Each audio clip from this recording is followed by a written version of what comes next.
Skatteunddragelse, det er jo noget, der provokerer os alle sammen. Money transfer. Money transfer. Enkeltpersoner og virksomheder, der ligger og flytter indtægter og formuer imellem danske og udenlandske bankkonti. Tax authorities across the world should automatically share information. Danmark ved jo ikke, at du har en konto i Schweiz. Vi udleverer ingen navn her. Men vi har jo kortet, og vi får jo mulighed for at bruge det i Danmark og så videre. We lose $100 billion every year. And the global bill is much higher. Jeg ved, at Helle Thorning på topmødet vil lægge enorm vægt på det her. Vi har nogle regler, men hvordan kan man ligesom agere inden for de rammer, der nu engang er? Og jeg sætter nogle penge ind. 10.000 euro. Ja.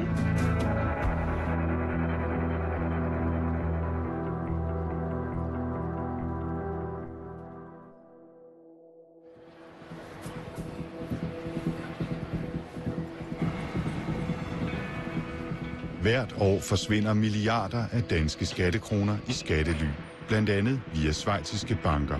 Vi vil undersøge, om danske banker spiller en rolle. Derfor er vi i Zürich i Schweiz.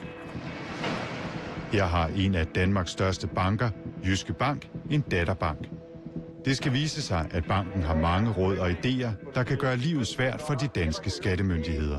Vi har et kort, hvor der ikke står noget navn på. Det eneste, de kan se, det er, at pengene bliver hævet fra en konto i Schweiz. DR Dokumentar undersøger i 4 programmer, hvordan rådgivere hjælper danske firmaer og personer med at undgå skat. Du kan få 85% de samme fordele, som hvis du har lavet pengene sort. I første program undersøgte vi skatterådgivere i Danmark. Og i sidste uge endte vi hos en stråmand på Seychellerne. Jeg mener, det er et stort problem, og jeg er bange for, at det bliver større, hvis der ikke sker noget, både her i Danmark, men også internationalt. Politikerne har i 2013 stået i kø for at kritisere skattelylandene, og især disse landes regler om bankhemmelighed. Regler, der betyder, at hvis skat i Danmark for eksempel spørger Schweiz, om en dansker har gemt penge i en bank i Alpelandet, så vil Schweiz typisk ikke svare. Skatteunddragelse, det er jo noget, der provokerer os alle sammen, fordi i øjeblikket så er vi jo under økonomisk pres, og vi skal vende hver krone for at få vores velfærdssamfund til at hænge sammen.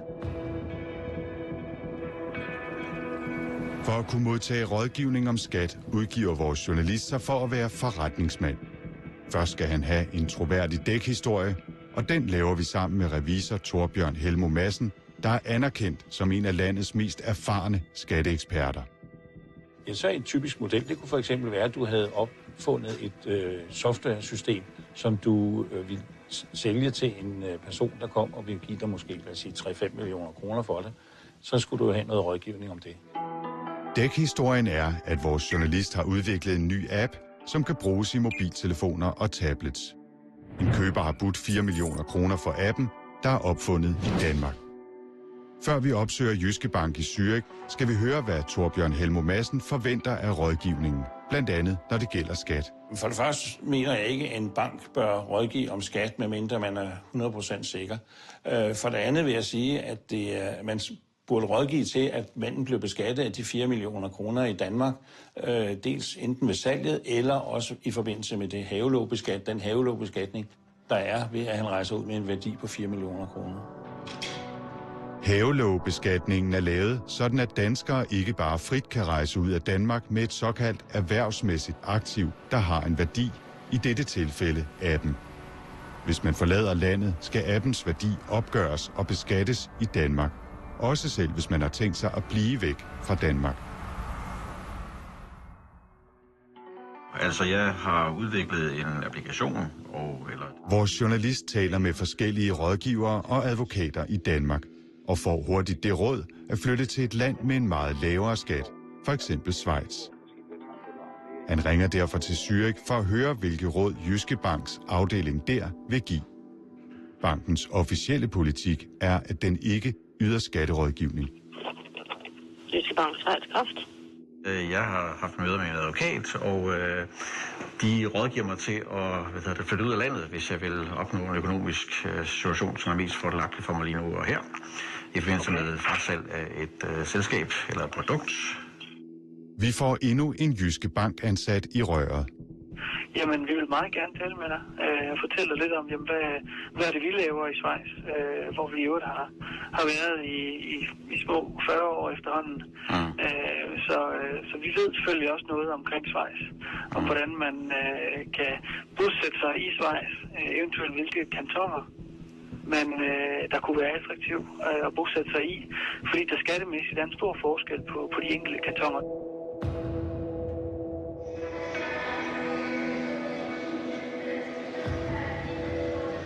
De schweiziske banker har gennem årene været kritiseret for at gemme formuer for udenlandske statsborgere.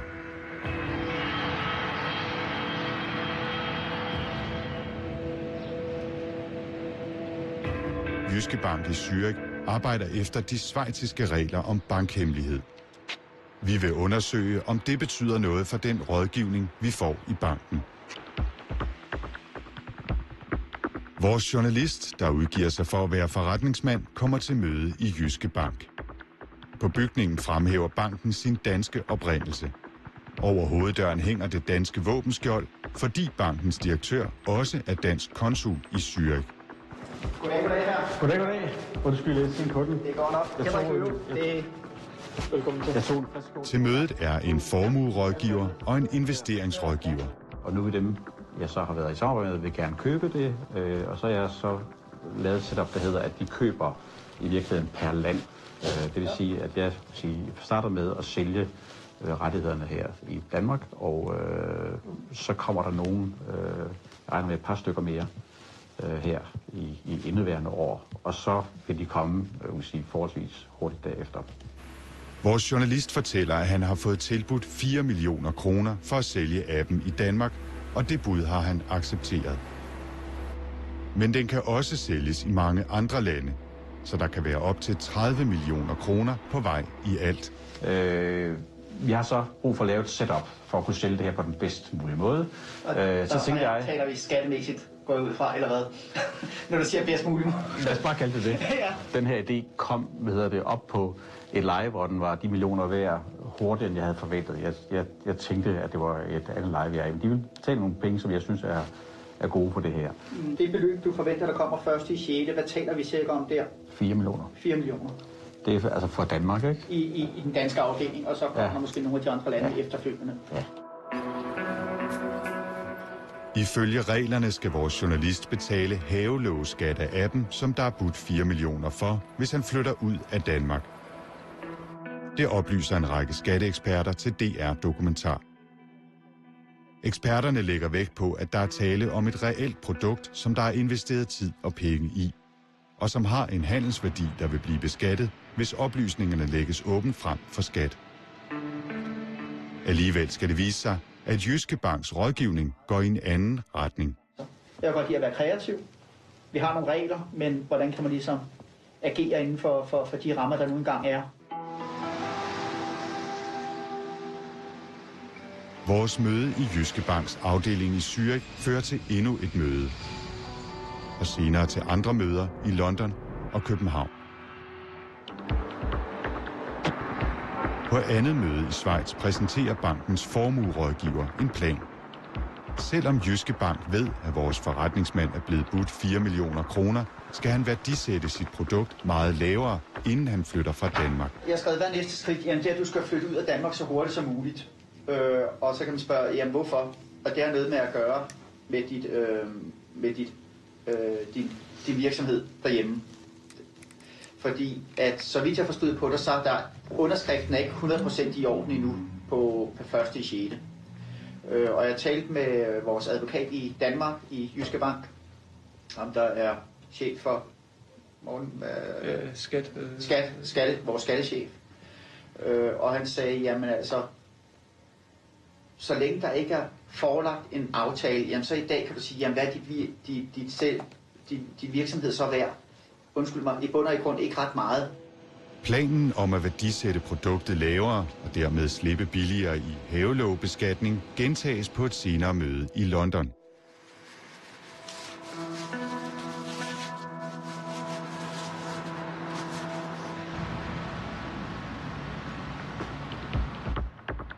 Vores forretningsmand optager også dette møde med skjult kamera. Kameraet fungerer kun en del af mødet, men det hele er optaget med skjult mikrofon. På mødet deltager både Jyske Banks formuerådgiver og den danske advokat i byen, som banken henviser til. Det, der er hele kernen her, det er, at vi lige skal finde ud af, hvor det er henne, du helst skal smide det her software i det her selskab. Ja. Fordi hvis vi gør det i Danmark, så er der i princippet en havelåbeskatning. Og hvis vi kan få en revisor, jeg forstår, at I også har snakket... Ja, eller vi har i hvert fald en kontakt. Jeg aftaler, jeg skal bagefter, ja. Hvis vi kan, det smarteste det her ville jo være, hvis vi kunne få en revisor i Danmark til at sige, at det her, hvis vi smider det her stykke software af, og det er jo lidt tvivlsomt, hvor meget det er, og histopper kommer mere ned, og så er der en lav værdi på det, ikke? Det ville være det optimale. Vores journalist fortæller, at han har investeret både tid og penge i at lave appen.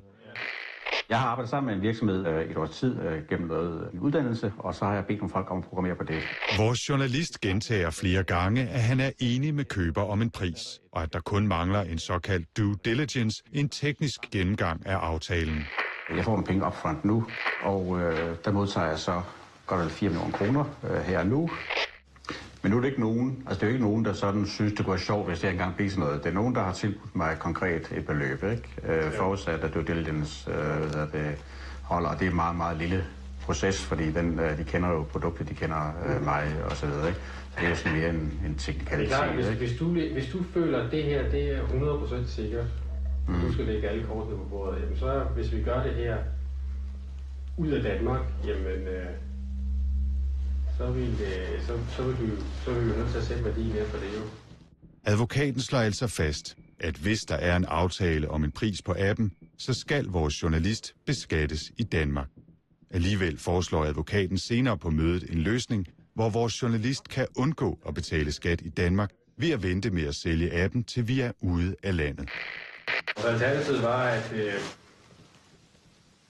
du flytter ud af Danmark, og så er meget, meget kort tid et sted, hvor man ikke betaler ret meget skat overhovedet. Det kunne så være Andorra, for eksempel. Monaco er nok lidt dyre. Men et sted, hvor man ikke betaler nogen skat. Og hvad er meget kort tid? Så det skulle bare være sådan, at vi kan... At de danske skattemyndigheder, de siger, at du er flyttet ud, ikke? Og så skal du så ikke ankomme til England, før vi ligesom har sørget for at smide det ind i et... Så den tid, vi får tingene på plads, der bor der måske i Andorra. Efterfølgende prøver advokaten at tale værdien på 4 millioner kroner endnu længere ned. Men jeg tror, at hvis du siger til mig, at du reelt ikke rigtig helt har fået idéen endnu, eller den er helt nede på det punkt, så den er kun på tegnebræt, så tror jeg næsten også godt, at vi kunne lave det her på England af. Så kan vi formentlig godt spare Andorra. Kan du have en god weekend? Vi tager det. Det er godt. Hej. Hej.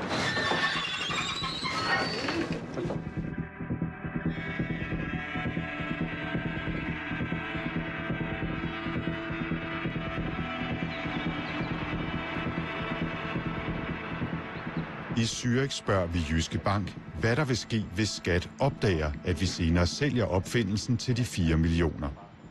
Formuerådgiveren tror, at det vil være skatteunddragelse. Jeg er ikke advokat eller revisor, men jeg tror, at det vil være unddragelse, fordi du forsøger at unddrage den.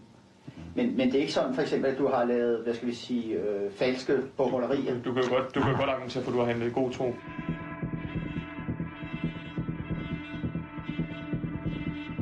Vores journalist bliver opfordret til at vente til et stykke tid efter, at han har forladt Danmark med at modtage de 4 millioner kroner fra app.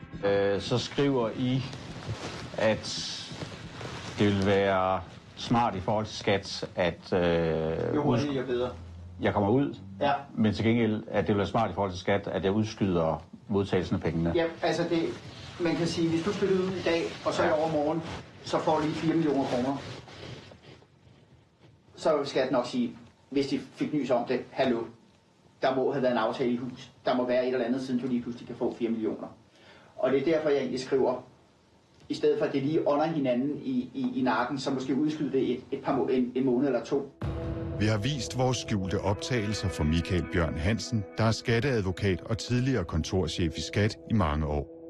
Han er ikke i tvivl om, at det ville være ulovligt, hvis vores forretningsmand følger Jyske Banks rådgivning. Med sådan en forsøg på at flytte tidspunktet, det er medvirkende til noget, der ikke er lovligt. til skattesvig og skatteunddragelse? Ja, det vil være skattesvig. Altså, hvis man positivt ved, at de 4 millioner skulle være faldet til skattepligt i Danmark, og man så laver nogle fiflerier, så det ikke kommer til skattepligt i Danmark, så mener jeg, at det er klart, at man taler med i virkeligheden.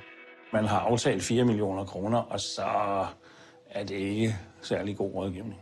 Vil Skat acceptere den, hvis det kom for en dag, det her? Det er jeg helt sikker på, at de ikke ville. Vi viser også optagelserne til Lars Koch fra græsrodsorganisationen IBIS. Han har arbejdet intenst med skattely i årevis. Det er sådan en klassisk transfer pricing-sag, hvor man søger at værdisætte ting, som man flytter mellem forskellige enheder til en skatteoptimal pris. Og det er, måske er det ulovligt i det her tilfælde, det er i hvert fald stærkt uetisk.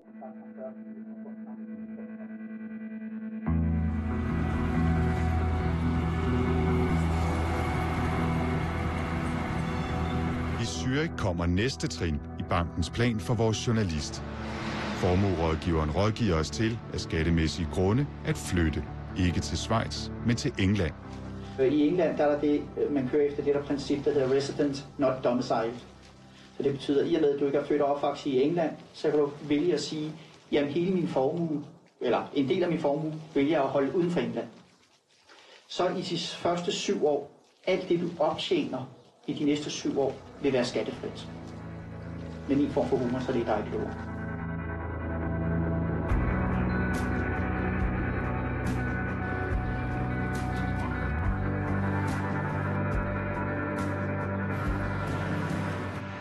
London er et af verdens største finansielle knudepunkter. Det er også her nogle af verdens rigeste personer bor. Og det skyldes blandt andet den regel, som Jyske Bank rådgiver vores journalist til at udnytte. Hvis man er udlænding og flytter til England, betaler man de første 7 år ikke skat af den formue, man har tjent uden for England, og som man ikke tager med ind i landet. Det bakkes op af formuerådgiverens forretningsforbindelse, den danske advokat i London. Fordelen ved at bo her i England, det er, at alle de indtægter, man har uden for England, dem kan man holde uden for engelsk beskatning. Lidt uden for London finder vi Richard Brooks. Han arbejdede i mange år i det engelske skattevæsen.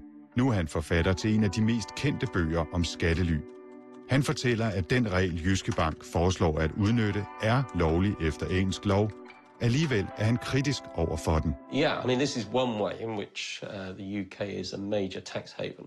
And for many people, they can arrange their affairs so that the bulk of their income is offshore. And they end up paying very low or no tax at all. Også skatteeksperten herhjemme anerkender, at modellen er efter bogen. Og den er jo lovlig nok. Altså, det er en klassisk model. Den kender man godt i forvejen. Og den er ikke kriminel på nogen måde, for det er den fra Englands kolonitider, der har en bestemt historie til det er sådan.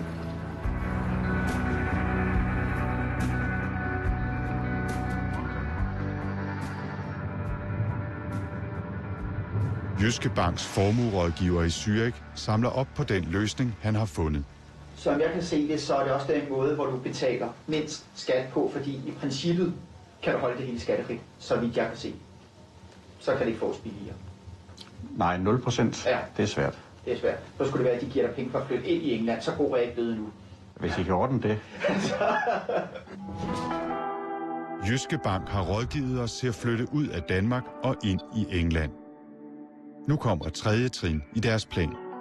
For de millioner, som vores journalist kommer til at tjene på sin app i fremtiden, de såkaldte royalties af opfindelsen, skal blive uden for England for at være skattefri. Derfor skal de i første omgang til et firma i Gibraltar, der er et britisk selvstyreområde og et kendt skattely. Men pengene skal opbevares et tredje sted, i Schweiz hos Jyske Bank. Men simpelthen bo i England, sige, at du har det her selskab nede på Gibraltar, det er der ikke noget odiøst i, og det kører der. Så det selskab, der er registreret der, og kontoforholdet er egentlig hos os. Så kan du også undgå en beskatning af alle de her mange royalties, der forhåbentlig kommer ind fra nu af og årene fremover.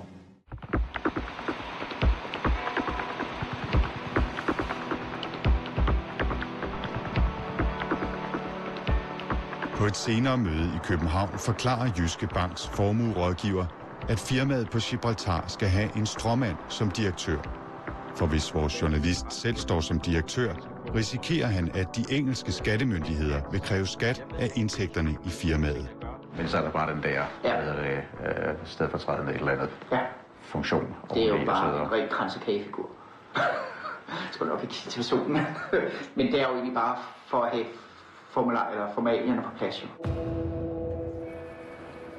Jyske Bank har afdelinger i 5 lande uden for Danmark. Heriblandt i skattelyene Gibraltar og Schweiz. Alene de 2 afdelinger havde sidste år et overskud på over 150 millioner kroner. Især Gibraltar-afdelingen har siden Jyske Bank købte den i 1987 været kontroversiel. Spanien har i årevis mistænkt bankens kunder for at bruge banken til at slippe for at betale spansk skat. Banken har, trods en spansk dom i 2009, nægtet at udlevere oplysninger om kunderne. Men i foråret 2013 besluttede EU-domstolen, at det skal Jyske Bank gøre, og har sendt sagen tilbage til den spanske højesteret.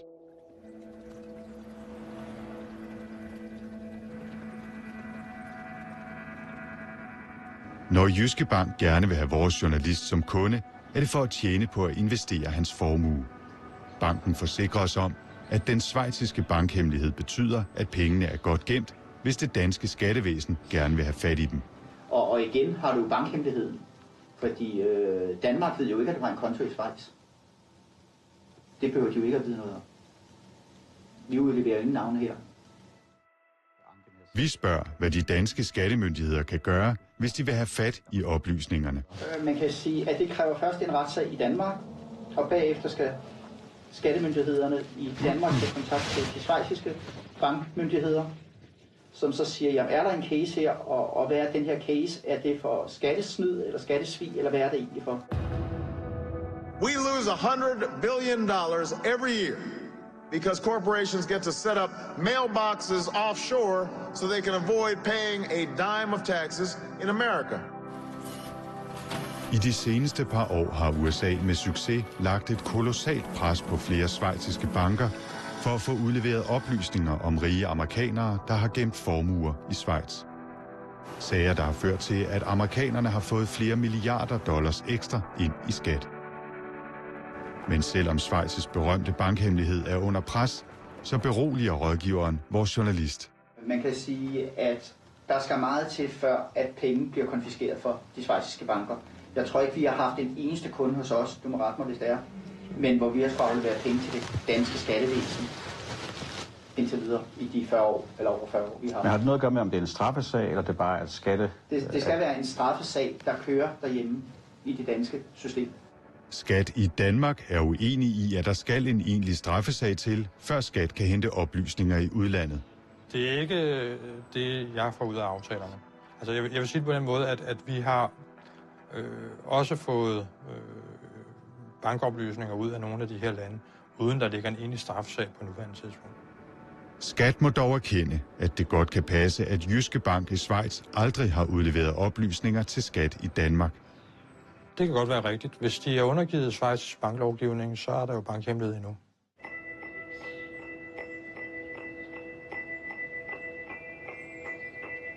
Vi vil gerne undersøge, om den rådgivning, vi får hos Jyske Bank i Zürich, er normal for danskere, der søger rådgivning i Schweiz.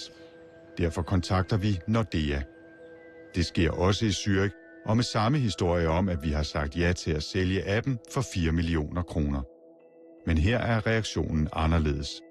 Nordea vil slet ikke rådgive om skat, og de opfordrer os i det hele taget til en løsning, der åbent kan lægges frem for de danske skattemyndigheder.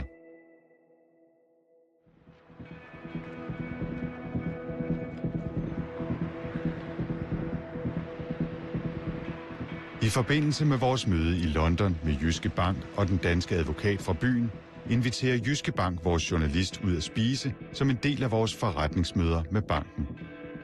Under middagen nævner formuerådgiveren pludseligt og helt uopfordret en særlig skatteidé om at låne penge til sine egne børn. Lad os sige, nu kan jeg bare tale, at du har 10 millioner kroner i dag. Det har du sgu ikke brug for. Hvad siger du til dine 2 sønner? De får sgu lov til at låne 5 millioner kroner af mig værd. Værsgo. Vores journalist har tidligere fortalt rådgiveren, at han har 2 voksne børn. Kernen i formuerådgiverens idé er, at i Danmark kan man få et fradrag for de renter, man betaler. Vores journalist skal altså låne 10 millioner kroner til sine børn, og på papiret skal han forlange 10% i rente om året. Det vil sige, at børnene oplyser til skat, at de skal betale 1 million kroner i rente, og så skal skat ifølge reglerne give børnene et rentefradrag på 32%. Det giver 320.000 kroner. Men de har et rentefradrag, som de aldrig har haft før. Og om du måske så på en anden måde betaler de rente, det er jo bare mellem jer. Men rent papirmæssigt, så skal skattevæsenet ligesom se, at fint renter farmand 320.000 kroner. Rådgiveren mener tilsyneladende, at renterne kan ordnes familien imellem. Resultatet er, at familien har fået 320.000 kroner betalt af den danske statskasse. De har penge hjemme hos dem. Du får dem. Du bliver ikke beskattet af dem, fordi du bor i England. Du tager dem ikke ind i England. Så når du ser på jeres kasse samlet, så er jeres formue steget med 320.000 kroner, fordi det er skattevæsenet, der har betalt dem. Den holder. Så hvis du ser det som en samlet pengekasse, og det begynder at være lidt kreativ, ikke? Sådan går det. Og det er, hvad jeg ser, hvad er der for nogle regler, og hvordan kan man lege med de regler. Men med den rådgivning risikerer banken at medvirke til skattesvig, siger skatteekspert Michael Bjørn Hansen. Ja, hvis det er sådan, at man laver en lånekonstruktion, og man så lader pengene gå over fra kreditor til debitor, og man så derefter ikke kræver nogen rente, men påstår, at man kræver en rente, ja, så er der jo tale om fiktive renter. Og hvis renterne er fiktive, så er der ikke nogen fradragsret. Det vil sige, hvis man så med urette får en fradragsret, ja, så er det jo en slags skattesvig, og dem, der sætter det i system, de medvirker jo så til den skatteunddragelse, det er udtryk for. At jeg synes, det er rystende, at en rådgiver for Jyske Bank helt uopfordret kommer med et forslag, som ikke er efterspurgt af kunden. Og jeg synes, at det udstiller Jyske Banks moral i denne her sag, og hvor langt de er rede til at gå for at lege inden for det, de kalder lovens rammer.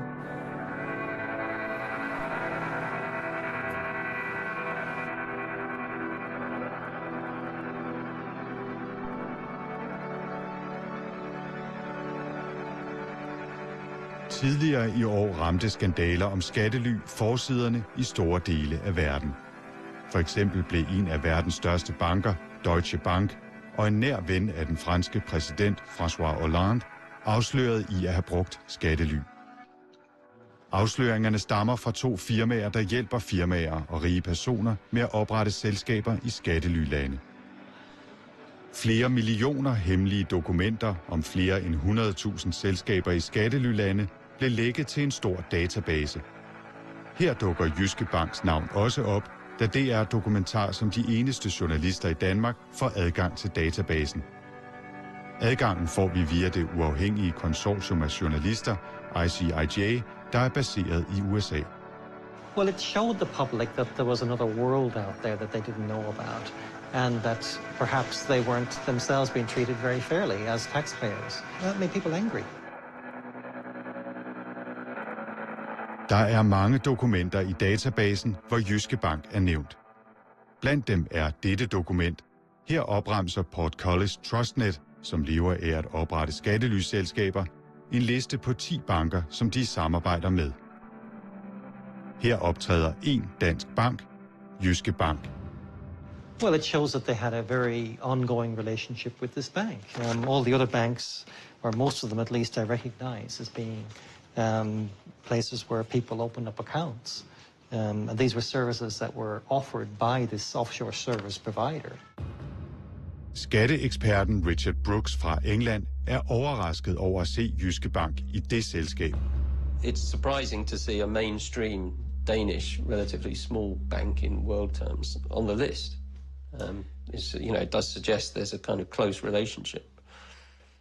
Are you surprised about that? That banks like that are also there?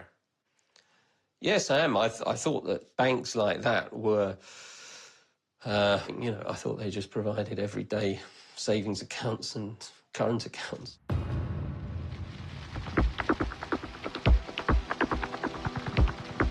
Tilbage til møderne med Jyske Bank i Zürich. Her kommer formuerådgiveren med endnu et råd om skat til vores journalist. Men der, hvor jeg ser hurdlen, det er, at du skal passe på ikke at være for meget i Danmark i de her halvdelen af et år. Skal du ikke opholde dig i Danmark. Hvis man fortæller skat, at man flytter ud af Danmark, så må man ifølge loven ikke opholde sig mere end halvdelen af året i landet. Gør man det, så skal man betale skat i Danmark. Det kaldes 180-dages-reglen.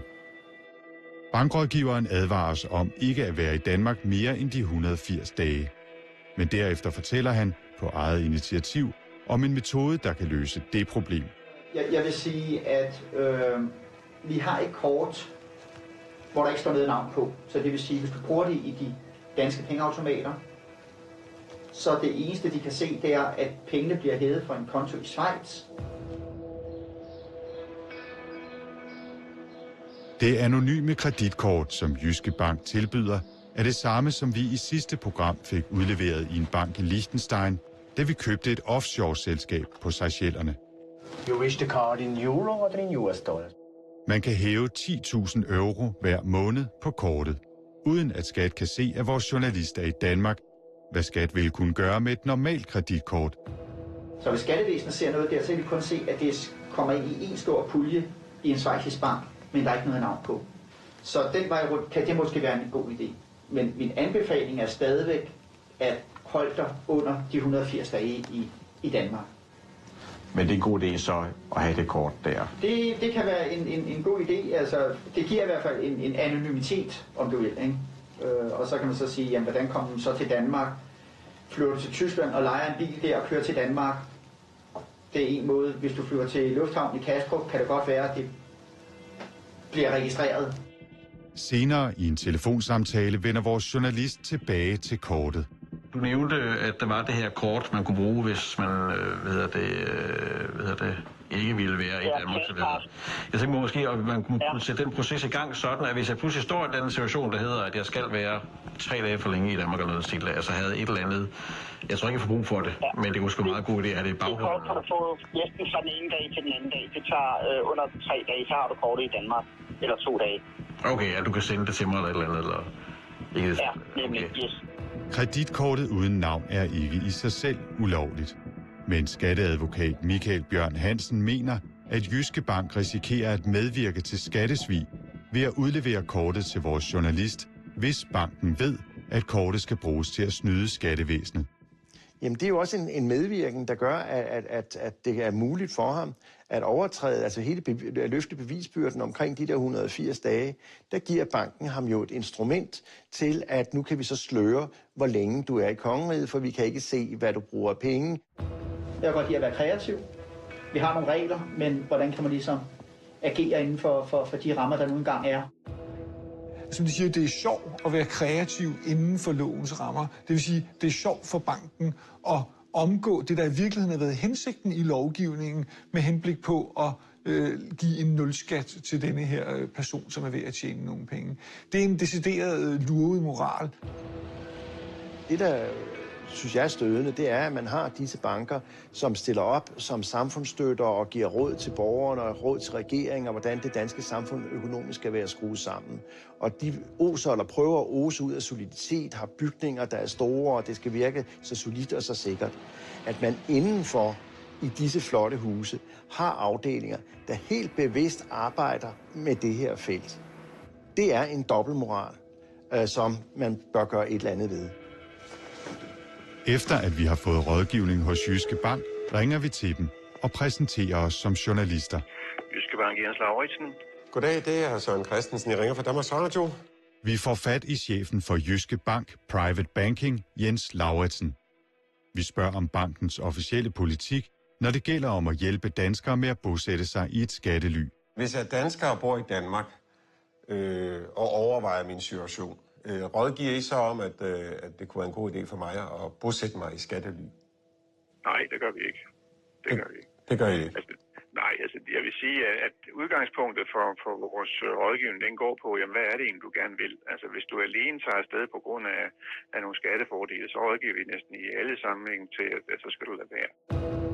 Jeg har skrevet, hvad næste skridt? Jamen, det er, at du skal flytte ud af Danmark så hurtigt som muligt. Jyske Bank vil ikke deltage i et interview på normale vilkår i denne udsendelse. I stedet har de klaget til DR. Her skriver banken blandt andet, at den ikke mener, at vores journalist havde en endelig aftale om salget af appen, og banken mener derfor ikke, at deres rådgivning om skat kan kritiseres. Der er ikke tvivl om, at juraen, og det lærer man første dag på jurastudiet, det er en aftale. En aftale, det er et tilbud, der er accepteret. Og mundtlige aftaler er lige så bindende som skriftlige.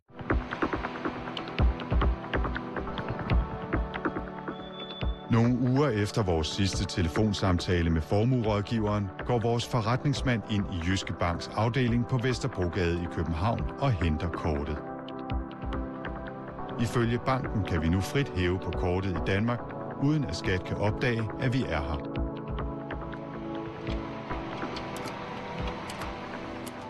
Man kan godt bruge et kort på en måde, der gør, at vi aldrig nogensinde vil komme på sporet af det. Men det kræver, at man er meget skarp på, hvad man bruger kortet til. At man undgår at bruge det i en forretning i Danmark, for eksempel. Man kun bruger kontantautomater. Du skal være meget sandhaftig, og du skal være meget skarp på det, for at være helt sikker på at slippe. Jyske Bank skriver til DR, at det navnløse kreditkort er helt almindeligt i Schweiz. Og at det lån, som rådgiveren foreslår vores journalist at give til sine børn, så de kan opnå et stort skattefradrag, ikke er fiktivt. Derfor mener banken ikke, at det er kritisabelt. Advokat Mads Birkeland har ikke ønsket at medvirke i et interview. Hans advokat skriver til DR, at Mads Birkelands rådgivning er korrekt, fordi der ikke forelå en endelig aftale. Og han mener ikke, at man kan kritisere Mads Birkeland for at rådgive om skatteoptimering. Efter mødet i London henviser Jyske Bank vores journalist til et af verdens største revisionsselskaber. Meningen er, at selskabet endeligt skal slå fast, hvad vores app er værd. I næste uge skal vi se, hvad der sker, når vi fortæller dem om vores aftale til 4 millioner kroner.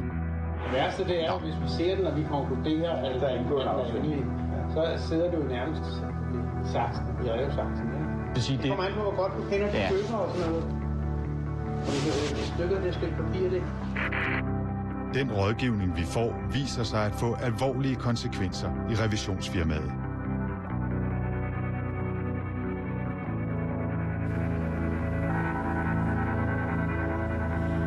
Næste og sidste del af I Skattely får du på mandag 2040.